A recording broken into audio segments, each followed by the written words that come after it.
Sisters and brothers, it's 4 days before Christmas. Anong sinabi ni Adam daw kay Eve on the day before Christmas? Sabi ni Adam, it's Christmas Eve. Mga kapatid, please keep saying that to yourself. It's Christmas, Jerry. It's Christmas, Angie. Whatever situation you're going through, paalala mo sa sarili mo, Pasko na. Anong meaning yan sa buhay mo ngayon? O, dagdagan mo. Christmas, Jerry, magbago ka na. Christmas, Laila, magpakumbaba ka na. Ganon. You supply as the Holy Spirit is talking to you. Every time I come here to share, I'm always thinking of one saint. In fact, who is the greatest saint? Martyrs were great people. Pero sino pong pinaka-greatest saint? What do you think? He was not a priest. He was not a bishop. He was not even a pope. He was not a writer. He was not good in doctrines. Who was the greatest saint? Very ordinary man. Very ordinary husband. Saint Joseph. Yeah, husbands, you have a chance to become saints or martyrs. Joseph was the man who said nothing. You go to the Bible, wala pong spoken word. Not even a word from Saint Joseph. And yet, he was one, if not the greatest saint. And you know also, Saint Joseph, kokonti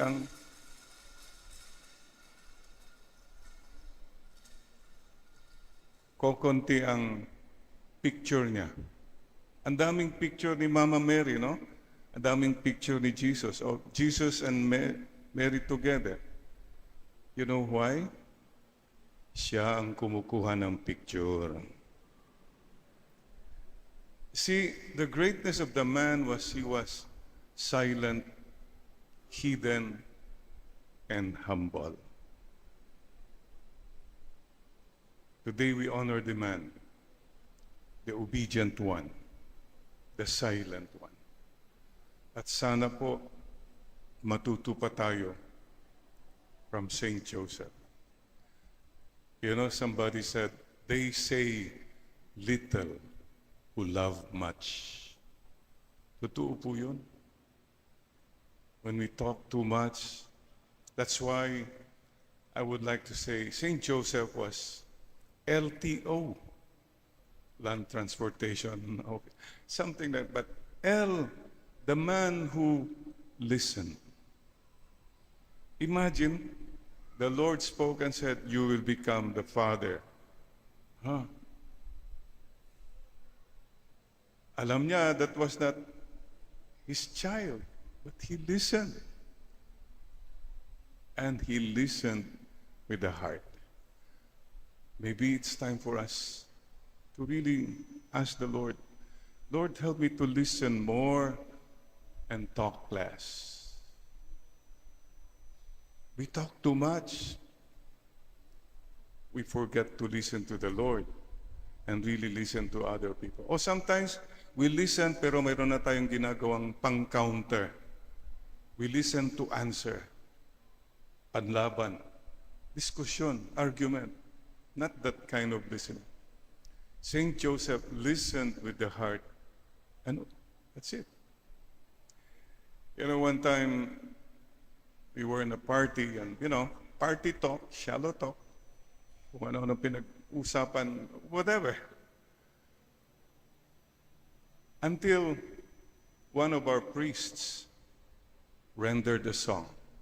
And the whole group was focused on this one person who started singing about the Lord. Siguro yun ang kailangan natin lahat. Too much talking about ourselves or ideas. Let's be more focused on the Lord. Then things will happen. Oh, husbands, listen pa more. Yeah. All of us, for that matter. Take time to listen. Number 2, T, the man who trusted God with the heart. Imagine, how did Joseph take that? Hindi niya anak. Can you imagine what people were saying about him? Yung mga chismosa, I'm sure na chismis lahat siya sa village nila at that time. But Saint Joseph continued to trust the Lord. Marami po sa atin siguro, we will have more peaceful life if you learn to trust the Lord more. Problema natin, we think, it's all about me. It's my strength, my plan, my program. Me. Sisters and brothers, you want to have a more peaceful life? Keep this in mind. God's will, God's way, God's time. Bakit ka na-stress? Kayong will mo hindi nasusunod. Or hindi nasusunod the way you want it to be done, or the time, the deadline that it should be done. May we learn to say, Lord, you are bigger than me. You have a reason. Trust the Lord more. And many times po, mga kapatid, please trust the Lord when something happens. May mga nangyayari sa buhay natin, hindi natin kaplano-plano. God's speaking to us. For example, when I had that accident February 7, 2018, vehicular accident, sabi ko, Lord, bakit na-aksidente ako? Magmimisa na ako ng 6 p.m., aksidente pa. But I listened and I trusted. I did not complain. Now I know why nagka-aksidente. Kasi kung hindi po na-aksidente, hindi ako nagpa-check up. Kung hindi ako nagpa-check up, hindi nakita yung tumor sa left lung. See, please trust the Lord more. Mga kapatid, let God be God, let man be man. And third, the man who obeyed. Yeah. When the Lord spoke, I'm sure he struggled. I'm sure he had sleepless nights. Even had a dream, di ba? Joseph the dreamer. But in the end, he lifted up all his questions and doubts and said, thy will be done. Listen, trust, obey with love. That's the difference. Many of us listen, but with the head, with all the reasonings, rational. Many of us trust, but nagtratas ako pero may panigurado. You know, people who want so much money, isn't that sign of insecurity? I have to be rich. I don't want to be poor, so I have to get all the money. Trust the Lord more. He will provide. Sayang kasi mga taong, they're so secure, they don't know what trust in God is. Until things don't happen the way they wanted. The bottom line is, at the end of your life, when you're already there between life and death, sana wala kang regrets na, sana Lord, I have trusted you more. I listened to you more. I obeyed you more. Sisters and brothers, it pays to obey. It pays to be good. Crime does not pay. Wala pong kwenta lahat. You gain the whole world, but you lose your soul. Time was when we were children, sabi ko, Papa, bakit ang sasakyan natin yung Willys Jeep na surplus? Nagkakasa kami lahat doon. Tapos yung may mga assistant si Papa noon na ang sasakyan nila, mga Impala, mga ganun, mga wow. And Papa said, Jerry, don't worry, okay lang yan. Basta you do what is right. I'm so grateful. Sisters and brothers, parents, please teach the children also to trust God more and obey God more. That's the only way they'll find true peace. Sisters and brothers, don't forget Saint Joseph. Make him a personal saint. Number one, he was the one who listened to God. Please listen to God more. Saint Joseph trusted in God. Let's trust the Lord more with all our heart and lean not on our own understanding. Proverbs chapter 3, verse 5. And he was the man who obeyed God. Help us to obey, Lord. Help us to obey you. And don't forget, Saint Joseph was the protector. He protected Jesus and Mary. He gave his name. Remember the lineage from where the Messiah will be born? It was Joseph, from whom the Savior was born. And one more role of Saint Joseph po. He is the patron of departing souls. Siya pala ang susundo sa atin. The one who will fetch us at the moment of death is Saint Joseph and bring us straight to God's heart. Have a simple devotion to him. So right now, we'll all just say, Lord, thank you for Saint Joseph. And Saint Joseph, please continue to protect me, protect my loved ones, protect our family. Saint Joseph, protect our beloved country, the Philippines. Protect us. Tulungan po niyo ang aming bayan. And Saint Joseph, at the moment of my death, please be there. Fetch me, bring me straight to God's heart. Salamat po, Saint Joseph. Maraming salamat po. Help us to be more and more like you.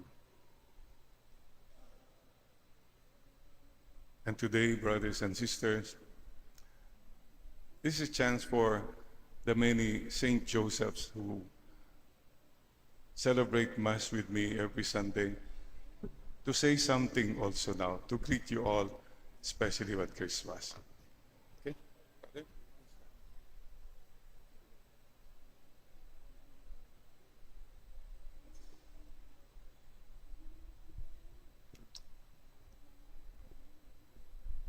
Gandang umaga, I'm Father June de Ocampo, SBD.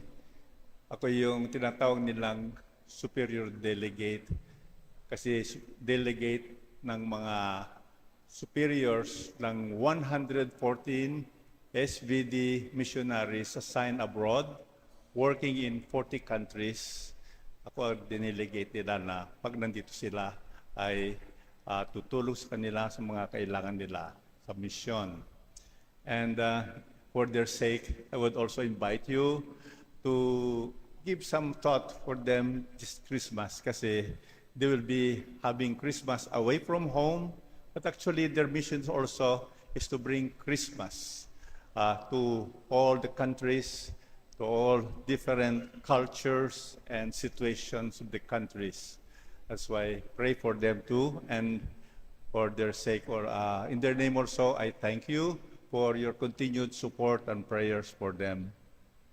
And in their name also, I wish you all a Merry Christmas, blissful Christmas to all. Susunod po yung aming mga missionaries who are just here for their home leave.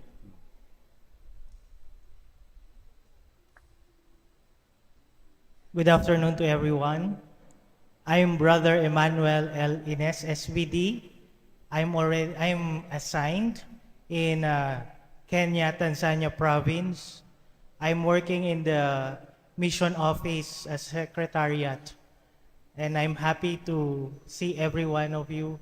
It's very nice to come back home, and I'd like to express my gratitude to everyone for your prayers and for your material support. Merry Christmas to everyone.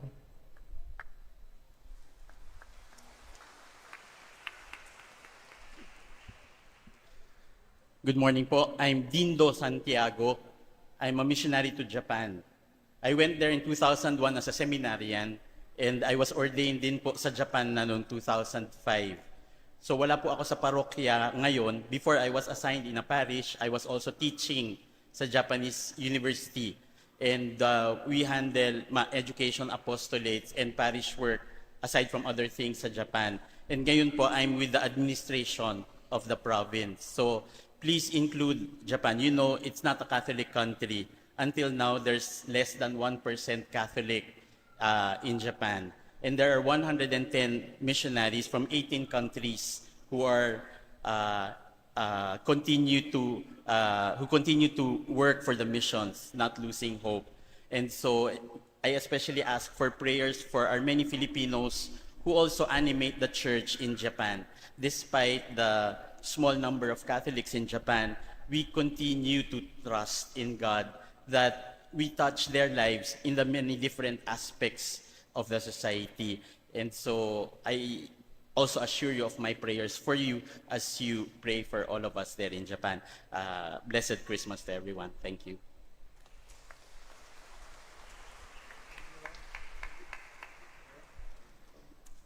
A blessed Advent and advance Merry Christmas to all. Ako po si Marlon Bouvier Vargas. Ako po ay isang missionary din. If you remember, last year nandito din po ako.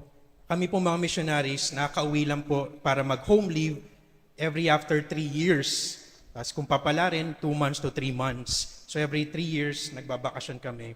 Ako po ay hindi nandito para magbakasyon. Nangyari na yung kinakatakutan ko bilang isang missionary sa ibang bansa.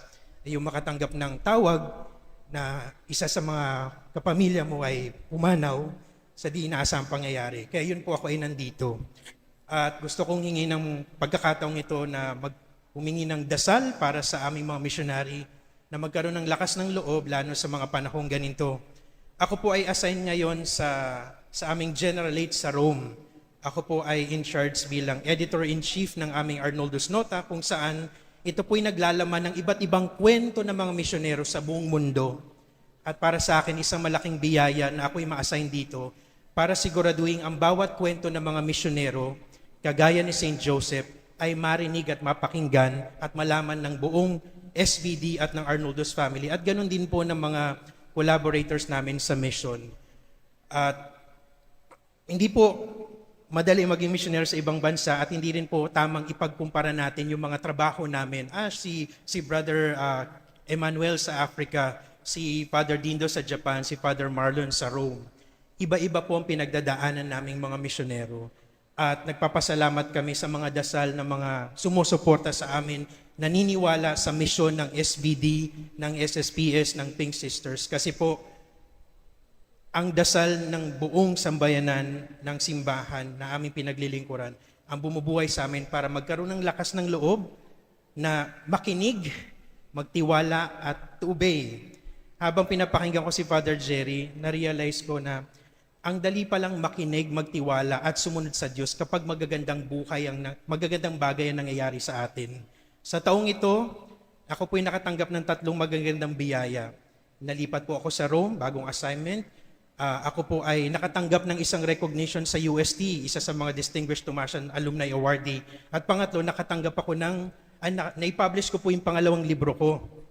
Pero sa isang iglap, akala ko matatapos yung taon na masaya. At ganito yung nangyari sa family ko na makakarinig ako ng isang tawag na wala na yung kapatid ko. Pero salamat sa paalala ng mabuting balita ng gospel. Maraming salamat kay St. Joseph na nagpapaalala sa atin na pwede rin tayong makinig, magtiwala at sumunod sa Diyos kahit na sa mahirap, masakit na pagkakataon. Bakit? Kasi nandun po ang grasya ng Diyos. At yung grasya ng Diyos ay nandyan dahil sa mga panalangin ng bawat isa sa atin dito. Maraming salamat po.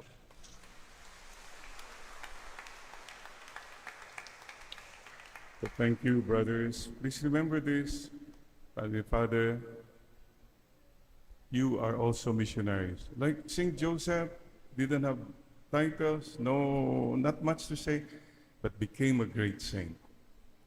Please do your mission. Listen, trust, and obey. And si Father Dindo, very modest. Siya po ang Provincial Superior ng SVD Japan. Pilipino po ang superior natin sa Japan. Thank you. So we rise and we again say to the Lord, yes, Lord, we believe and we trust.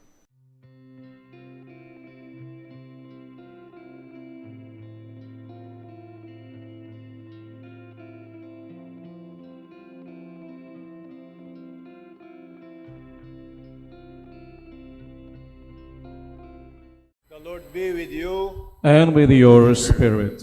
Reading from the Holy Gospel according to Mark. Glory to you, O Lord. Jesus said to the crowd, "This is how it is with the reign of God. A man scatters seed on the ground. He goes to bed and gets up day after day. Through it all, the seed sprouts and grows without his knowing how it happens. The soil produces of itself first the blade, then the ear, finally the ripe wheat in the ear. When the crop is ready, he wields the sickle, for the time is ripe for harvest." Jesus went on to say, "What comparison shall we use for the reign of God? What image will help to present it? It is like a mustard seed, which, when planted in the soil, is the smallest of all the earth's seeds. Yet, once it is sown, springs up to become the largest of shrubs, with branches big enough for the birds of the sky to build nests on its shade." By means of many such parables, Jesus taught them the message in a way they could understand. To them, he spoke only by way of parable, while he kept explaining things privately to his disciples. This is the good news of our salvation. Praise to you, Lord Jesus Christ.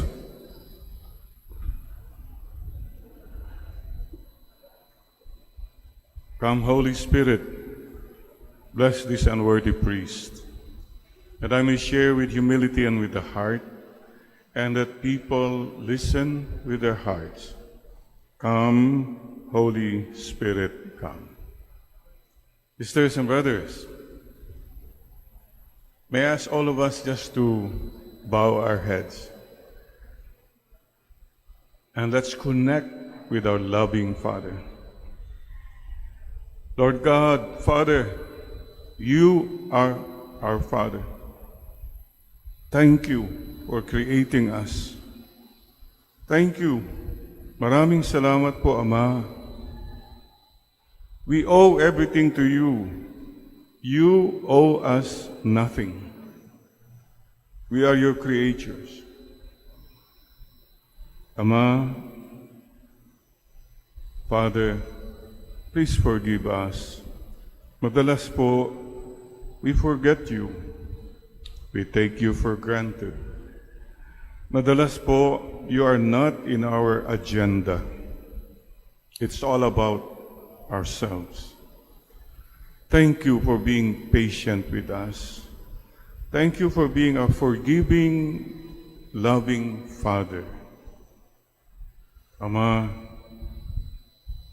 we hope that someday we will meet you and go back to you, and you will embrace us, we, your prodigal children. Thank you for giving us your only begotten Son na nagbigay po ng pag-asa sa aming lahat. Maraming salamat po, mahal naming Ama.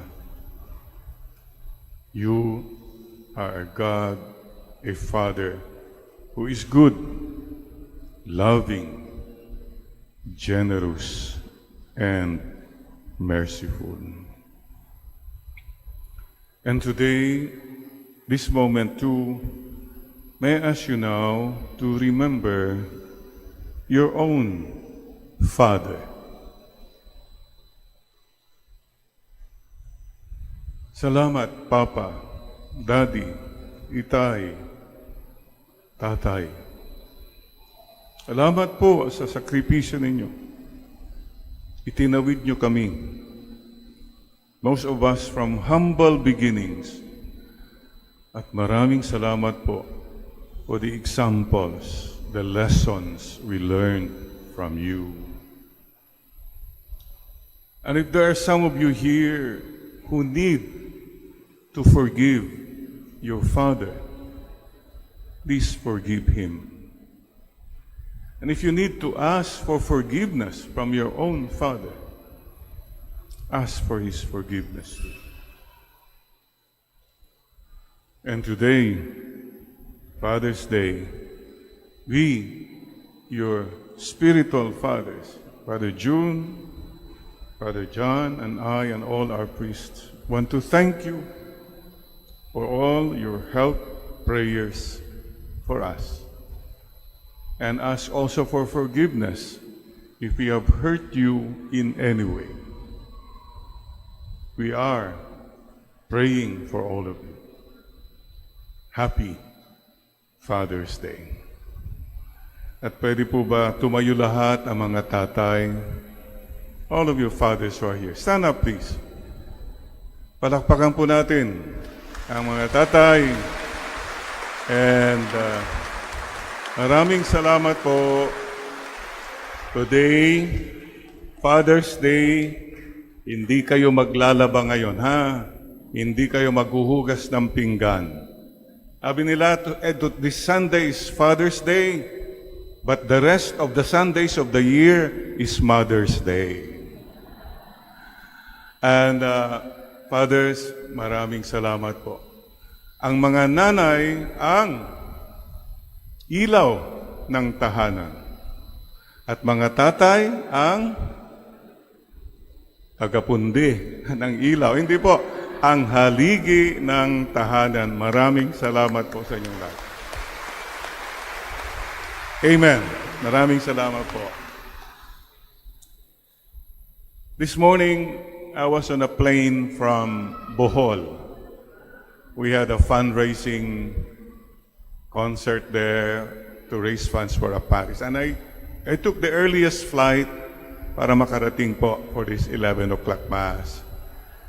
And beside me was a young girl, teenager, and I said, I just greeted, I'm Father Jerry. Said, Happy Father's Day, ha? Yes po, Father. Kumusta ang papa mo? You know what she told me? Wala po akong papa, Father. This is a reality. And I told him, don't worry.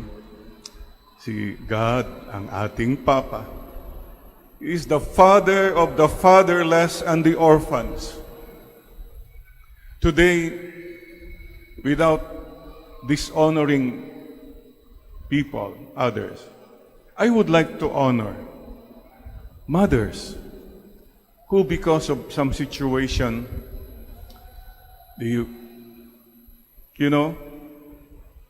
I honor those mothers who did not abort the child, and those mothers who raised a child single-handedly. Mabuhay po kayo. And those family and friends who support the single mothers. Mga kapatid, this is our realities in life. Please continue to love. And today the gospel is very clear. Sowing seeds magtanim po. What are you sowing in this life as you go through life? When I was a little boy, I was fascinated by the story of Johnny Appleseed. Nabasa ko po yun. Naikwento rin po ni Mama. What's his story about? Kaya pareho ang daming apple in America because there was one man who made it a point. Everywhere he went, he would scatter apple seeds. Naglalakad siya, sige lang, hasik siya ng hasik. He was scattering apple seeds that grew to become big trees at ang daming nakinabang. Kapatid, ano ang kinakalat mo habang naglalakbay ka sa mundong ito? What are you sowing? What are you scattering? I hope at the end of your life you can say, Lord, nagkalat po ako ng kabutihan. Nagkalat po ako ng pag-asa. Baka ang masasabi mo lang, Lord, mayroon naman akong kinalat, Lord, mga chismis. Diyos ko po, yan lang ginawa mo sa buong buhay mo. Nagkalat ako ng lagim. Nagkalat ako ng galit, katapangan, kasungitan, simangot. Yan ang mga kinalat. Sisters and brothers, sow good seeds. This is the reminder of all of us. Parents, kung ano ang tinanim, yan din ang aanihin. If you are really good and loving to your children, they will be really good and loving to you also. Don't forget that. Wala pong shortcut. There's no substitute for presence and for hard and honest work. Ito po ang paalaala ni Lord sa atin. And the seed is small. Reminds us of humble beginnings. It's okay. We started small. Pero you grew. You bloomed. May iba kasi pinanganak ng mayaman, marangya, pero hanggang doon na lang. I came from a family that started small, humble beginnings. Apple seed. Oh, tawag namin sa Pangasinan, apple. Apple. Happy kami kung makakain kami ng apple noon. Once a year, Christmas time. At kung may apple ka noon, hindi mo kakainin agad. Dadalhin mo sa school, oy, may apple ako. Naku, ang daming sumusunod sa'yo. The next day, ipapaamoy muli, ay, ang sarap, inamoy-amoy namin. 1 linggong paamuyan. Happy na kami noon. Humble beginnings. But what is the Lord telling us? Your beginnings really don't matter. What matters is what you make out of your beginnings. May pag-asa po. Huwag mong sabihin, ay, kasi ganito lang kami, mahirap kami, laking probinsya lang ako, gano'n. Ang dami tayong mga gano'n. No, no, no. God is telling us what is important is you have the heart that says, kaya natin ito, I'll do my best, I'll make something good out of this, and you are blessed. Sisters and brothers, there are 3 kinds of persons. Sino ka sa tatlong ito? Who was your father? Number 1, the 3 eyes. Mga ibang tao, interesting person yan. Person of interest. Just because of who or she or he is. Wala lang. Kasi siya ay gwapo, siya ay magaling, kahit wala siyang ginawa, basta, or siya ay masama. Oh, interesting ang buhay ng taong yan. Without even just who he is. Ganun lang. Interesting na tao yan. Second persons are called the impressive. Wow! Impressive ka kasi matalino ka, mayaman ka, ang dami kang nagawa. Wow, impress mga tao sa'yo. Because of what you have or what you have done. The third I is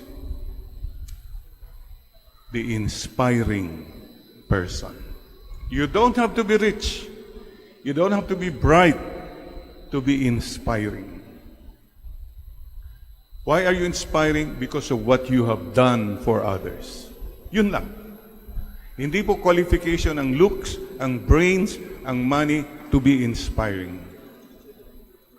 There are also inspiring people who have achieved, etc.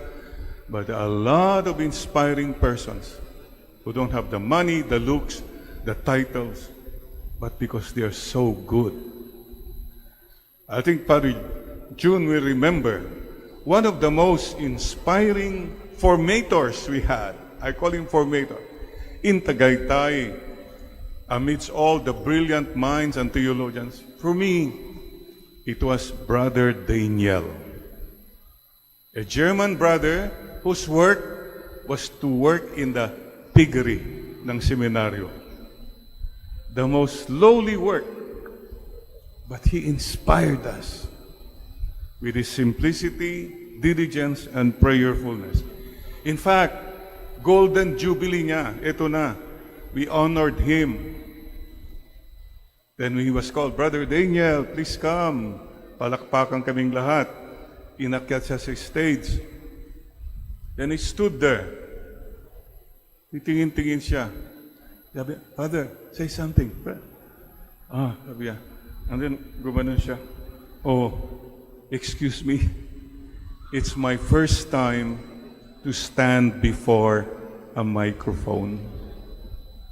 And it's my first time to give a talk to the community, the audience. Wow. These are the inspiring ones. I hope your father was an inspiring person. I hope you live a life that's an inspiring life. It's not who you are, it's not what you have, it's what others have become because of you. Mga tatay, kung yung anak mo has become successful, congratulations. Pero sana, mga anak nyo live not only successful but meaningful lives. You raise children that are not only brilliant, eloquent, or moneyed, but children who have a heart and who have a God. Isa nga, yung nadidinig ko, yung tatay sabi sa mga anak, kasi may humihingi. Sabi ng tatay, huwag kang magbigay dyan. Nanloloko lang yan. Fine. You're teaching your child to be smart. But are you teaching your child to be kind? To be loving? Malaki po ang responsibilidad. So reap what you sow. Kung anong tinanim, yan din po ang aanihin. Remembering Papa. And when I remember Papa, I like to propose the 6 H's traits of a good father. Number 1, H is humility. Fathers, be humble even to your children. And the children can see you. Kung ang tatay nila mayabang, magiging mayabang din sila. I am so edified. My father was a lawyer, a customs collector and all that, but he remained humble. Nagtataka nga ako noon, Papa, bakit wala man lang tayong sasakyan? Mga bodyguard nyo na customs police, ang gaganda ng sasakyan. Sabihan mo lang yan, Jerry. Humility. Number 2, H, fathers, honesty. The children can perceive if their father is honest. I'm just thinking of politicians who go on with their dynasty and dynasty and dynasty. You're teaching your children to follow the path you have taken. I hope it's an honest path.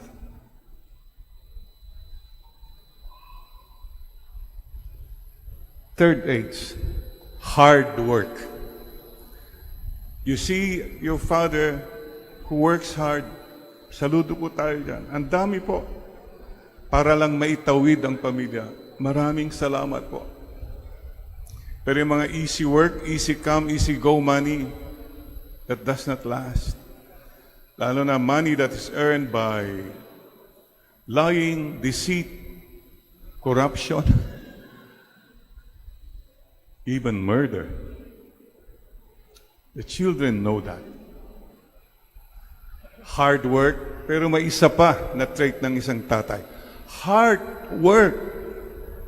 They see their father who is may puso, may compassion, marunong makinig. Yan, nakaka-inspire po.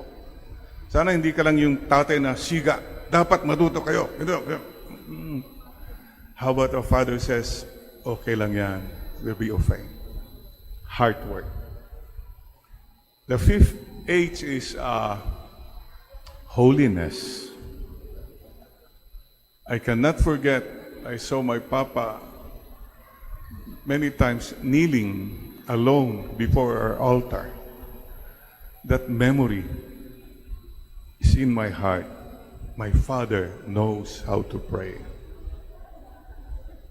He taught me to carry a rosary every day. These are the little things po. And one more H, humor. Oh, tatay, huwag ka naman serious palagi. Huwag kang high blood palagi. Marunong kang magpatawa, marunong kang tumawa. That's the most important thing. People, your children will remember a happy father. And they will try to become happy persons as well. Sisters and brothers, like our loving Father, may we all learn humility, honesty, hard work, humor, and holiness. And finally, another reminder. And I read this somewhere. There are three kinds of people who come into your life. Okay? The first kind are called yung mga dahon. The leaves that come into your life. After a while, well, they are there because they need you, you need them, you met them. After a while, nawawala na sila. They are gone. Dahon. The second kind of people are the branches. May mga sanga. They're stronger. They stay for you for a long time. But also, when difficult times come, they break, they're gone. The third kind of persons in your life, the roots, mga ugat. Many times you don't see them, they don't want to be seen, but they are there. They are supporting, they are praying for you, they're hoping all the best things for you, and they are for life. And they're always cheering you to go on. Literally, they are rooting for you. Sisters and brothers, we pray sa buhay natin. Yeah, may mga dahon na nawawala, may mga branches na namamayagpag after a while, wala na rin. Sana mayroon tayong ugat. People who stay rooted with us and stay with us forever. Even if we don't see them, they don't show themselves, but they are there. Fathers, be the roots of your family. Continue, dear parents, to be rooted, all of us to be rooted in our loving Father. Please bow your heads in prayer. The invitation of our loving Father is always, do good, do your mission, take the road of humility, compassion, kindness, and go home Go home to your loving Father. Go home to His heart. And go home to heaven. Because that is where you and I belong. Thank you, Father. Thank you, Jesus. Thank you, Holy Spirit. Thank you, Mama Mary. In Jesus' name. Amen and amen.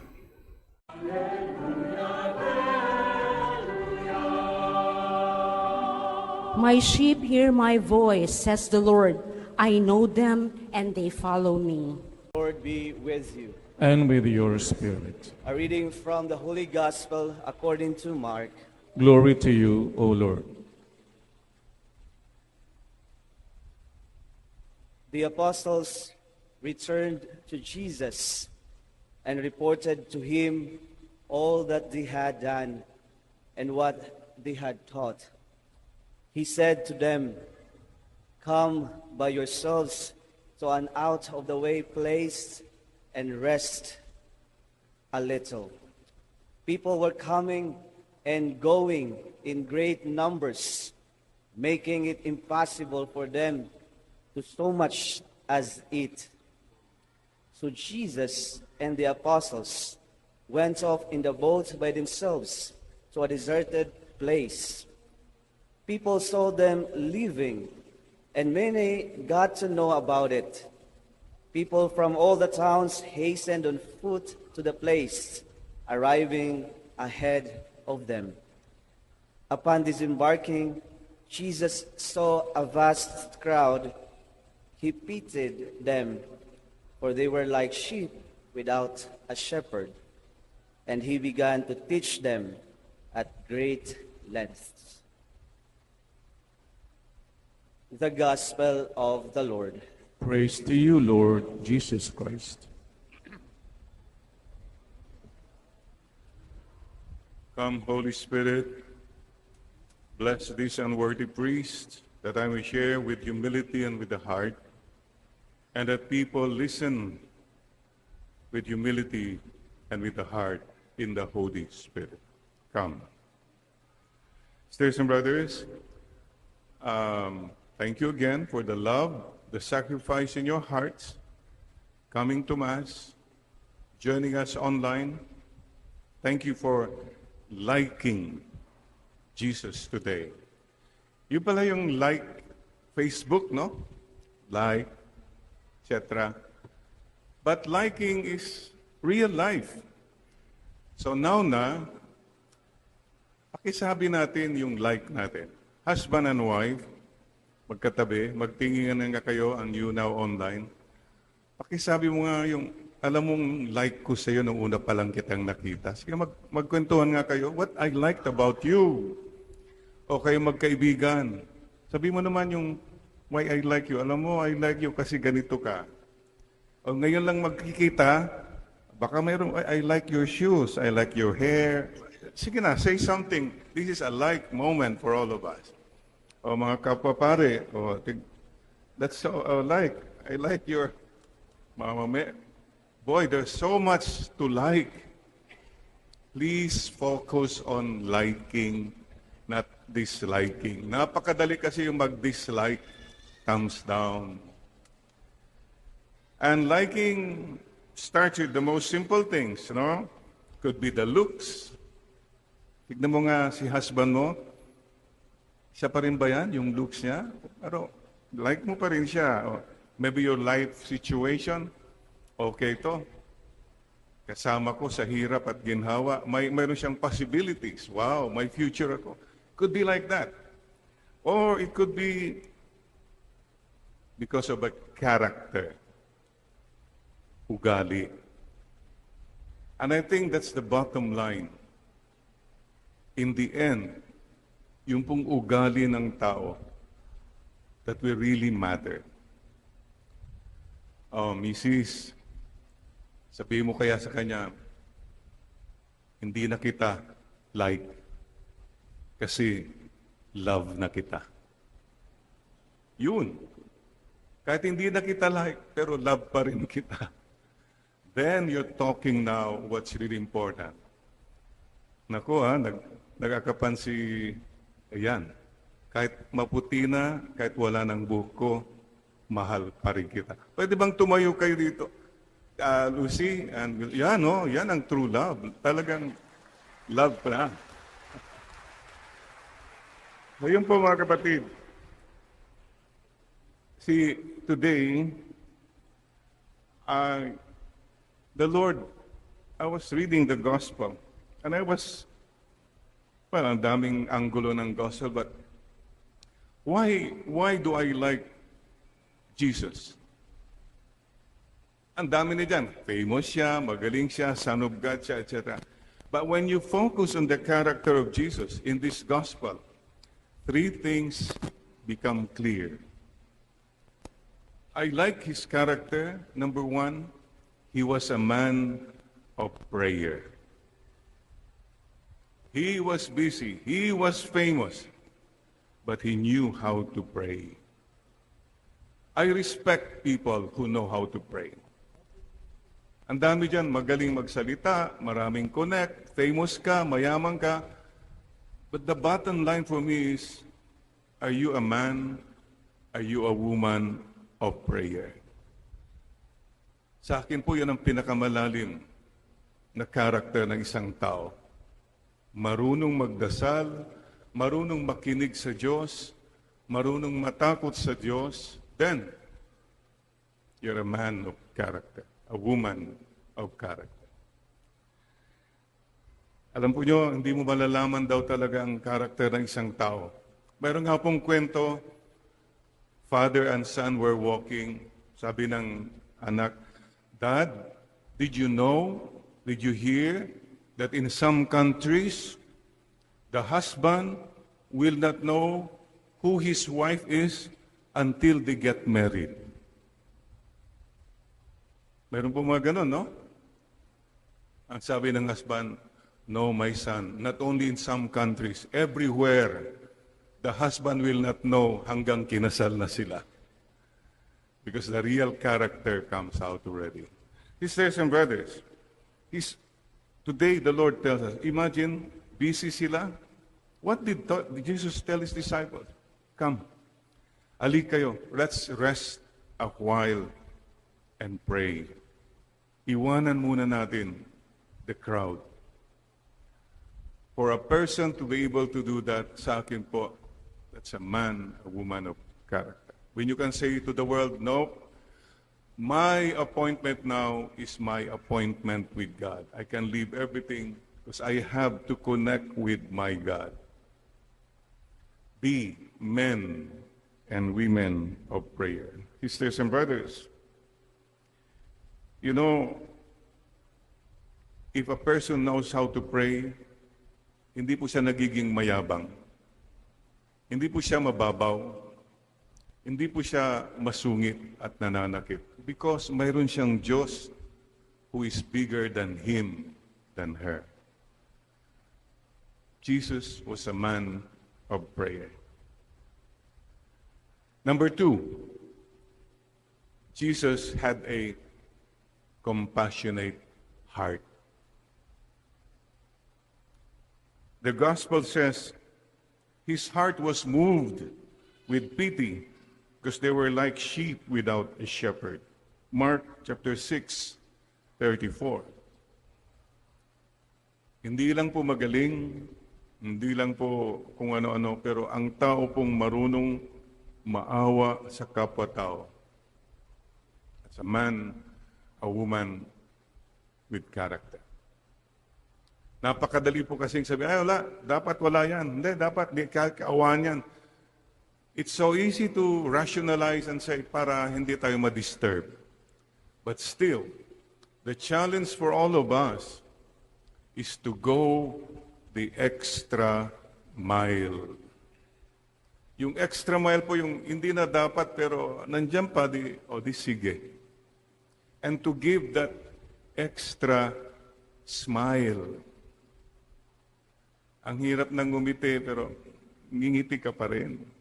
Then you have compassion. Sisters and brothers, remember, I don't know who said it. Marami akong nakalimutan na kasi lumaki kami sa farm kaya hindi ko maalala. But somebody said, people don't care how much you know as long as they know how much you care. I keep telling, stop being impressive. Mas maganda po yung expressive. Ang buong buhay mo, nagpa-impress ka lang ng nagpa-impress. Nabilib mga tao sa'yo, mayaman ka, sikat ka, matalino ka, etc. But were you expressive of saying to people, hey, I care for you. Hey, you're doing good. Like right now, pakisabi mo nga uli sa katabi mo, you know, I like you. I like your, come on, express your like once more. I like you when you smile. I like you when you sleep. Very expressive. Focus on being expressive, not so much on being impressive. And thank you for the gems. Many of you here are gems. You are God encounter makers. You're a God encounter medium. Ang problema kasi marami sa atin when people encounter us, they only encounter us. It stops with us. Hindi ho, let every encounter point to God. Whether it's a difficult encounter, may sakit man, whatever, we can always point to God. O blessed na blessed kayo, pasado ka sa board, may promotion ka. Let it be an encounter always to God. Any opportunity, we must point to God. I remember a story somewhere, long time ago, about this pianist, concert pianist, who did very, very good. And he was blind, I heard. And after the last note, the whole crowd stood up, clapping.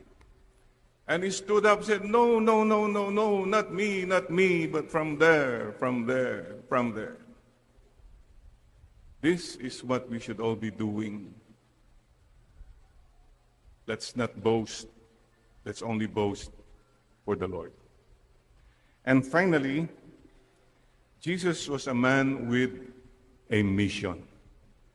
He had a constant message.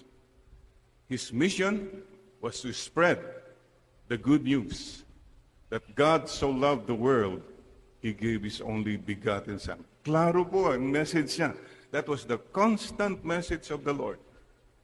He had a mission for someone greater than Himself. I'd like to ask you a question, mga kapatid. All of us should ask this question. What have you done for God? Ano nang nagawa mo for the Lord? Marami kang nagawa para sa sarili mo. Yeah, but what have you done for the Lord? What have you shared for the Lord?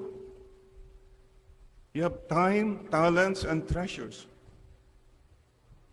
Hoarding na, gabundok na. But you have not really shared. Time is short. Life is short. Sana naman, masabi natin, Lord, I spent some time also for you, with you.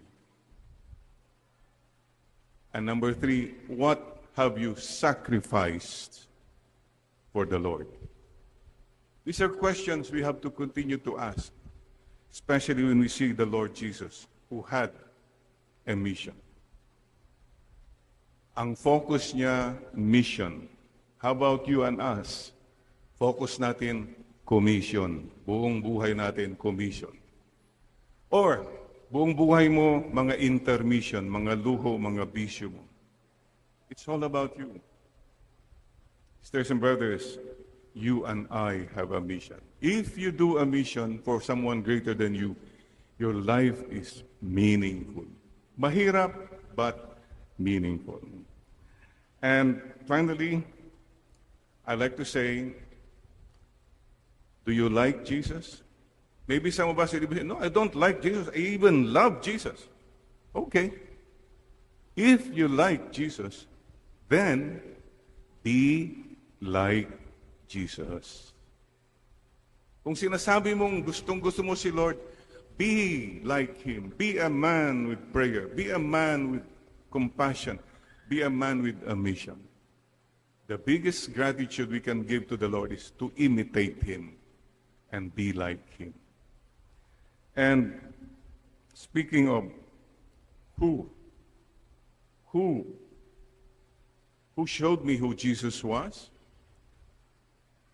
I can only go back to my parents.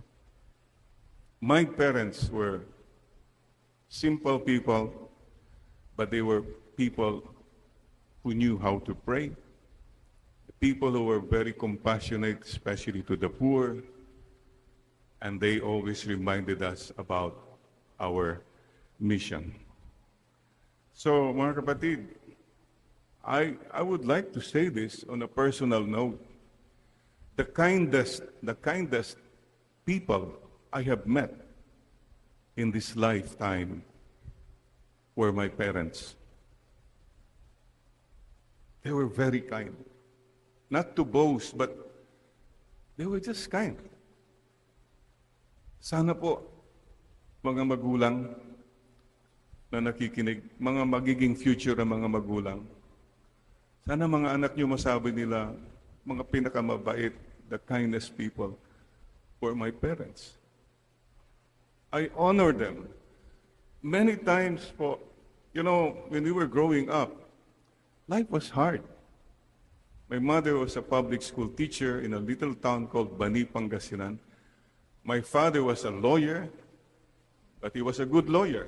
So kung may nananalo sa kaso niya, pwede na bigyan siya ng manok, kambing, ganon. He was just serving the people.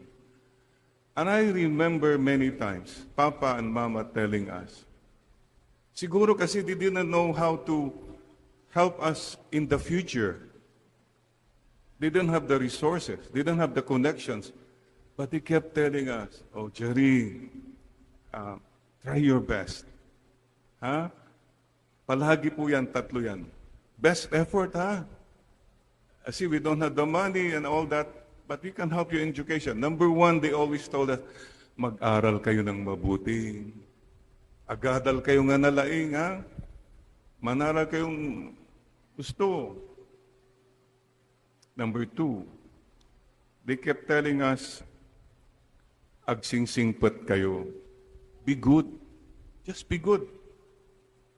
Paulit-ulit po yun. And number three, Papa and Mama always told us, agluhalo kayo, you pray. Just pray. They were Jesus to me.